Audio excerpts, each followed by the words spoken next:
Dalam segmen SNF kali ini aku nak highlightkan satu IG shop Nilis Choice yang menjual pelbagai jenis kek lapis Sarawak. Baik, korang jangan lepaskan peluang ni untuk grab promo combo raya dengan cashback. Korang boleh pilih perisa pilihan korang sesuka hati. Beli sekarang guys, jangan menyesal di kemudian hari. Oh ya, kek lapis Sarawak ni tahan lama, jadi postage ke seluruh Malaysia pun boleh. Order je, dia orang packing cantik-cantik dan kemas. PM sekarang di talian 018-327-4818.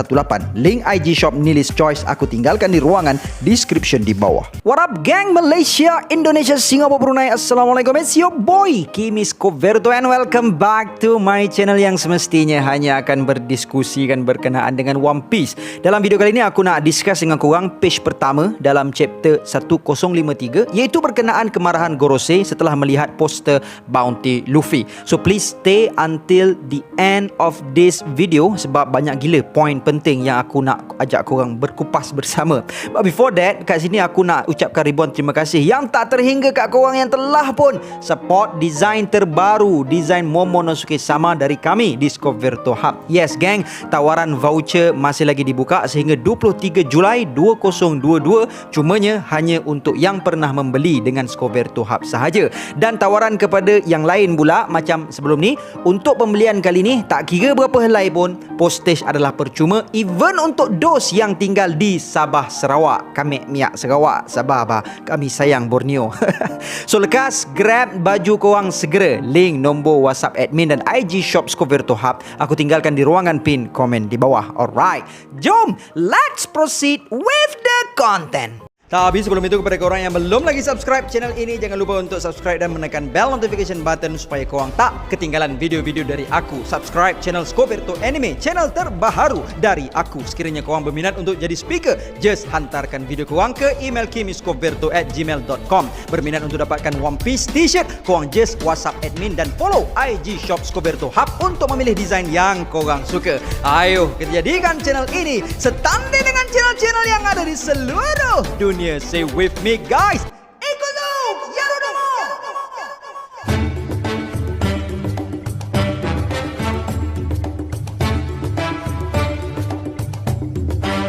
Alright guys, sebelum kita nak mula mengupas pasal page pertama chapter yang ke-1053 ni dengan lebih mendalam, jom kita recap dulu apa yang telah berlaku dalam chapter kali ni. Chapter yang bertajuk New Empress ni menceritakan kepada kita tentang Gorosei yang memarahi pihak Marine yang telah mengeluarkan bounty terkini milik Luffy dan cuba untuk memanipulasi berita tentang apa yang telah berlaku di bumi Wano. Namun demikian, belum sempat Gorosei memulakan langkah mereka, ternyata si Morgan telah pun terlebih dahulu menularkan berita terkini tentang kejatuhan dua orang Yonko di Wano, which is Big Mom dan Kaido, dengan segala maklumat yang tepat dan sahih bagi mengelakkan propaganda daripada the world government yang pasti akan memutar belitkan berita sebenar yang telah berlaku favoring their side. Dan semasa berlangsungnya pesta yang diraikan di Flower Capital, Nico Robin telah pun mengetahui bahawa watak sebenar Tengu-Yama Hitetsu adalah Kozuki Sukiyaki yang merupakan ayah kepada Kozuki Oden, merangkap datuk kepada Momonosuke, dan bahkan Robin juga telah mendapat pengesahan daripada Kozuki Sukiyaki bahawa the ancient weapon Pluton sememangnya berada di Wano. Admiral Ryukugyu pula dilihat sedang bersedia untuk menuju ke Flower Capital untuk memenggal kepala Luffy. Pada masa yang sama, Kid juga telah mendedahkan berita tergempar kepada Luffy tentang perlantikan Yonko yang baru, iaitu Shanks, Blackbeard, Buggy dan Luffy sendiri. Dan dalam chapter tu juga kita dapat tengok King dan Queen juga telah dilanyak oleh Ryukugyu. So dalam video kali ini aku akan fokuskan skop perbincangan kita kepada page yang pertama sahaja, which is panel yang menunjukkan kepada kita scene Gorosei yang telah memarahi pihak Marine yang menghasilkan bounty terbaru untuk Monkey Luffy. Dek kerana gambar yang digunakan dalam poster bounty tersebut dan kerana nama D yang tidak dibuang daripada poster milik Luffy itu sendiri. Jadi daripada sini jelaslah kepada kita bahawa bounty seseorang penyenayah dalam dunia One Piece itu dihasilkan oleh pihak Marine dan bukanlah dihasilkan oleh Gorosei itu sendiri. Kendati pun begitu, setiap poster yang yang dihasilkan itu mestilah mendapat green light daripada Gorosei dahulu sebelum diwar-warkan kepada orang ramai bertujuan untuk memaklumkan tentang dua perkara, iaitu tentang betapa besarnya ganjaran yang bakal diberikan kepada mereka yang sanggup untuk bekerja sama dengan pihak Marine untuk menangkap seseorang penjenayah, dan kedua, betapa besarnya ancaman seseorang penjenayah terhadap dunia One Piece berdasarkan nilai bounty yang terdapat pada kepala mereka. Currently pada chapter yang ke-96 muka surat 5 dalam episod ke-45 anime, Special Department yang ditugaskan untuk menentukan nilai bounty bagi seseorang penjenayah berpusat di Marine Headquarters dan dikepalai oleh Commodore Brand New, dan setiap Marine yang mempunyai maklumat tentang seseorang penjenayah juga sebenarnya boleh untuk memaklumkan kepada Jabatan Bounty untuk menghasilkan sebuah bounty bagi penjenayah seperti mana yang dilakukan oleh Nezumi dalam chapter yang ke-94 muka surat ke-11 bagi menghasilkan bounty pertama Luffy. So the question is, why? Kenapa kali ini kita ditunjukkan yang Gorosei angin gila dengan Jabatan Bounty yang telah mempublishkan poster milik Luffy dengan gambar Gear 5-nya dan bersungguh-sungguh mengarahkan untuk menukarkan gambar poster tersebut serta menyembunyikan D pada nama tengah Monkey D. Luffy. Inilah yang aku nak kupaskan dengan nakama semua dalam video kita pada kali ini untuk merungkaikan kemelut persoalan yang tengah bermain dalam kepala otak kita sekarang ni.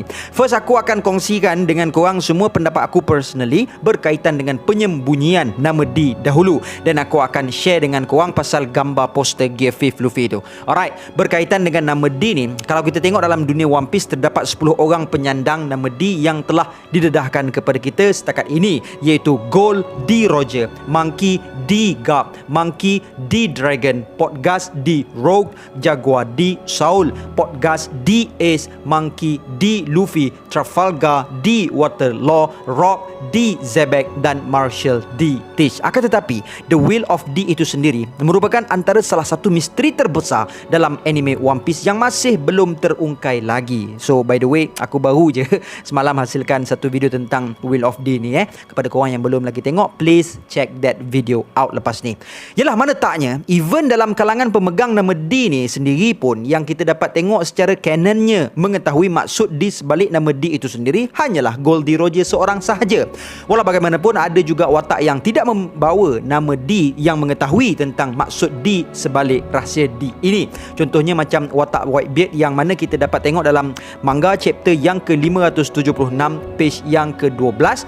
Roger telah pun mendedahkan kepada Shirohige bahawa nama Gold Roger yang terdapat dalam bounty milik Roger sebenarnya hanyalah satu helah yang digunakan oleh World Government untuk menyembunyikan nama asalnya, which is Gold D. Roger. Dan Roger telah pun menerangkan kepada Shirohige apakah sebenarnya rahsia di sebalik huruf D tersebut. Selain Whitebeard, watak Sengoku yang pernah menyandang jawatan sebagai Fleet Admiral of Marine juga dilihat mengetahui maksud rahsia di sebalik nama D ini, namun memilih untuk tidak mendedahkannya kepada Law apabila ditanya oleh Trafalgar di Waterloo dalam manga pada chapter yang ke-798 muka surat 9. Dan currently kita juga dapat tengok yang Gorosei juga sebenarnya mengetahui tentang rahsia di sebalik nama D ini, sehingga kan mereka sangat terkesan dengan D yang ada pada bounty baru milik Luffy ini, dan jelaslah bahawa mereka jugalah dalang di sebalik helah nama Gold Roger sebelum ini. Isu ini menunjukkan kepada kita bahawa sebenarnya larangan untuk meletakkan nama D pada bounty penjenayah ni bukannya baru berkuat kuasa hari ini ataupun dalam chapter 1053 sahaja,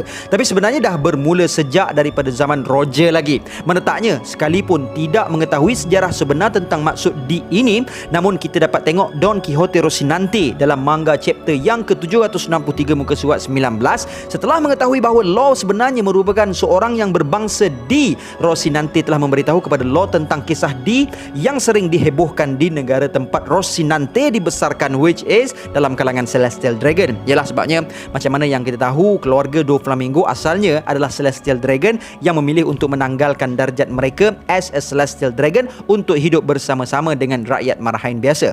Jadi dikatakan bahawa dalam kalangan Celestial Dragon, anak-anak kecil yang nakal akan sering ditakutkan dengan ugutan yang mengatakan kalau mereka tidak dengar cakap, maka mereka akan dimakan oleh klan D. Manakala dalam kalangan orang dewasa pula, D dikatakan adalah punca kepada satu storm yang melanda mereka, dan mengikut Rocinante juga, D telah pun diwarisi secara rahsia seantero dunia sepanjang sejarah, dan di sesetengah kawasan D ini telah dianggap sebagai the natural enemy of God. Rocinante menambahkan lagi bahawa bangsa D juga merupakan musuh alami kepada Celestial Dragon, memandangkan Celestial Dragon dijuluki sebagai gods. Jadi berkemungkinan besar disebabkan oleh hal inilah kenapa nama D itu sangat-sangat dikehendaki untuk disembunyikan oleh Gorosei. Tapi apa yang menariknya, nama D ini hanya akan disembunyikan sekiranya nama tersebut terdapat pada mereka yang menentang the world government sahaja.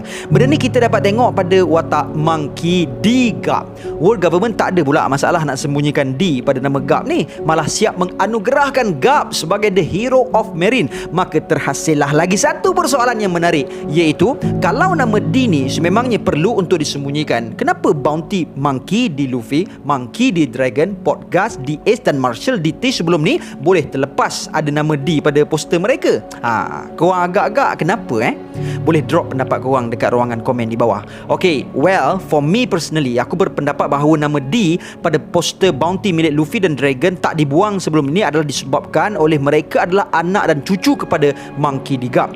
Yalah, kalau dah Garp ni ada D, mesti keturunan dia pun kena ada D. Sebabnya benda tu nasab keturunan kot, takkan nak main buang macam tu je kan. Kalau tak nanti lagi-lagilah isu tentang D ni akan mula dipertikaikan oleh orang awam.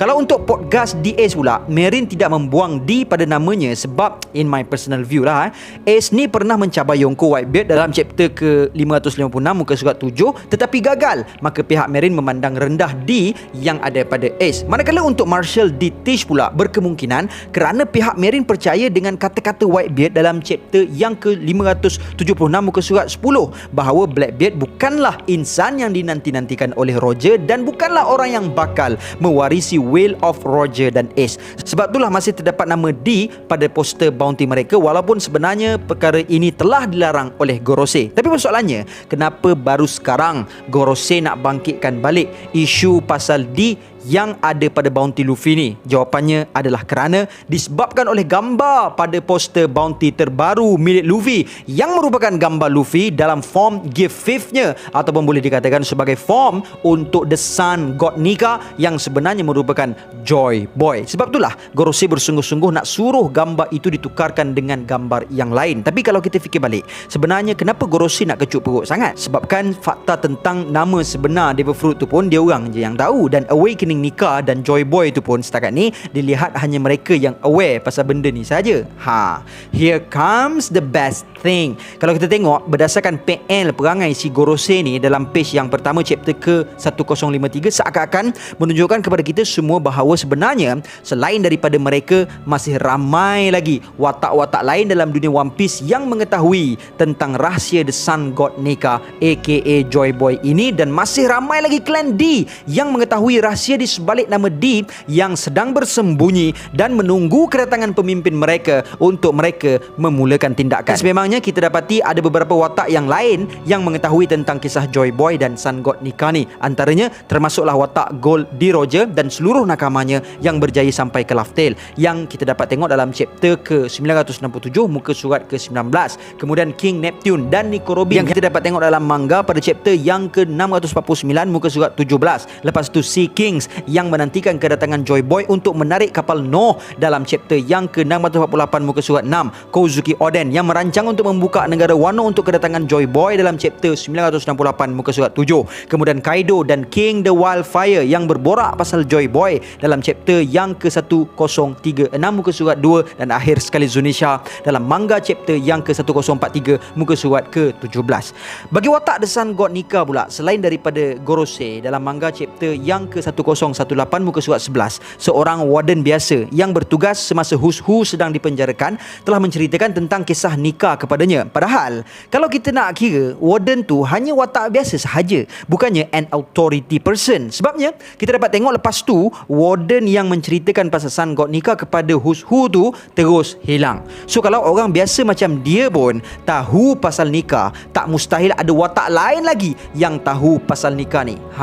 Watak Fisher Tiger kita pun nampak macam tahu tentang hal ini. Sebab tu dia telah menyelamatkan hamba-hamba yang berada di Marijoa dalam chapter yang ke-620 manga muka surat ke-15, dan kemudiannya telah menubuhkan The Sun Pirates dengan mengambil hamba-hamba yang telah bebas sebagai nakamanya dan menggunakan simbol matahari untuk menggantikan simbol Tenryubito yang terdapat pada tubuh badan seorang hamba itu sendiri. Hal ini menunjukkan kepada kita bahawa Fisher Tiger telah pun mendengar tentang kisah The Sun God Nika semasa dalam tahanan sebagai seorang hamba, dan apa yang dilakukan oleh Fisher Tiger untuk menggantikan simbol Tenryubito dengan logo matahari adalah simbolik bahawa simbol matahari Sun God Nika itu sendirilah yang bakal memadamkan Tenryubito daripada dunia ini, sekaligus membebaskan hamba-hamba sahaya yang telah pun dilayan seperti binatang yang tiada hati dan perasaan. Dan menariknya, Fisher Tiger juga telah menamakan piratesnya sebagai The Sun Pirates. Dan kalau kita perasan, benda ni memangnya paralel dengan apa yang berlaku dalam Wano Arc. Dalam Arc Wano ni, kita dapat tengok prophecy ataupun ramalan daripada Lady Toki yang telah mengatakan tentang kemunculan Akazaya 9 pada 20 tahun akan datang bersama dengan pemimpin mereka, iaitu Kozuki Momonosuke. Begitu juga kita dapat tengok adanya ramalan tentang Joy Boy yang dikatakan akan muncul semula setelah 800 tahun yang lepas, yang telah ditemui oleh Roger Pirates pada chapter yang ke-967 muka surat ke-17. Seperti mana dalam dunia ini adanya beberapa klan D yang menyerlah macam Luffy, Dragon, Teach dan sebagainya. Dekat Wano pun ada juga yang menyerlah seperti Ashura Doji, Yasui dan bos Hyogoro. So kalau kita amati bersama, kita dapat tengok yang dekat Wano sepanjang tempoh penantian 20 tahun itu, kesemua pengikut setia Kozuki Oden telah pun bersembunyi dan merahsiakan identiti mereka sehinggalah ketibaan Momonosuke Sama dalam chapter yang ke-950 muka surat 5, dan pada saat itu kesemua yang selama ini berdiam diri dan menunggu telah bersujud kepada Momonosuke sebagai ikrar tanda taat setia untuk bersama-sama menumbangkan pemimpin yang zalim, iaitu Orochi dan Kaido. So aku berpendapat seperti mana kes yang berlaku di Wano, perkara yang sama juga bakal berlaku di seluruh dunia untuk mereka-mereka yang berinisial D pada nama mereka yang selama ini berdiam diri. Akhirnya setelah muncul pemimpin mereka, barulah dos yang bernama D ini akan keluar berbaiat setia dan bersama-sama dalam perjuangan. Sebab macam mana yang kita tahu, memang ada pun klan D yang menyembunyikan nama D mereka. Contohnya macam Trafalgar D Waterloo yang telah dinasihatkan oleh ibu dia dalam manga pada chapter yang ke-763 muka surat 16. So tak mustahil kalau masih ada ramai lagi D yang sedang bersembunyi di luar sana. Bahkan di Wano, bukan saja samurai yang menantikan ketibaan Momonosuke, bahkan rakyat yang lemah dan terseksa selama ini pun menantikan ketibaan penyelamat mereka, seiring dengan hamba sahaya yang sedang menantikan kedatangan Nika. Dan kita dapat tengok impak yang besar berlaku apabila ramalan tersebut benar-benar menjadi kenyataan. Kesemua golongan yang mengetahui tentang ketibaan Momonosuke telah pun bangkit bersama-sama, put their life on the line untuk menyelamatkan negara dan ahli keluarga tercinta. Diorang dah tak kisah dah sekuat apa musuh yang ada di hadapan mereka. Yang penting, this is the time, masa untuk bangkit dan berjuang. So cuba korang bayangkan, if those yang merupakan klan D dan hamba sahaya yang menantikan kemunculan Joy Boy dan Nika tahu yang ramalan yang mereka nantikan selama ini telah pun menjadi kenyataan berdasarkan nama D dan gambar form Gear 5 yang terdapat pada poster bounty terkini milik Luffy, pastinya pergulingan kerajaan dunia secara besar-besaran akan berlaku untuk menjatuhkan tampuk pemerintahan world government yang indah nampak dari luar tapi penuh dengan kepalsuan. Dengan sebab ini jugalah berkemungkinan kenapa Monkey D. Garp yang mempunyai nama tengah D dalam Marine telah pun disanjung tinggi dengan kekuatan yang dia ada dan digelar sebagai the hero of the Marine, bertujuan untuk memperdaya klan D bahawa Garp lah D yang bakal memenuhi ramalan tersebut dan menyebabkan klan D yang lain berfikir bahawa seperti mana Garp yang berkhidmat dengan world government, maka mereka juga sepatutnya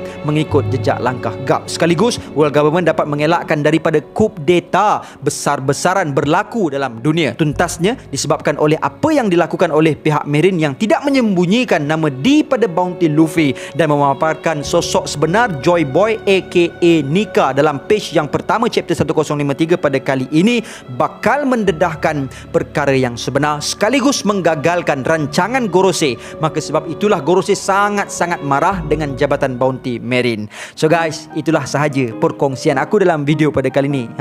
Panjang lebar aku explain untuk satu muka surat chapter 1053 sahaja. So that's why dalam video chapter review aku tak mengupas sangat sebab takut video tu memakan 2 hari panjangnya.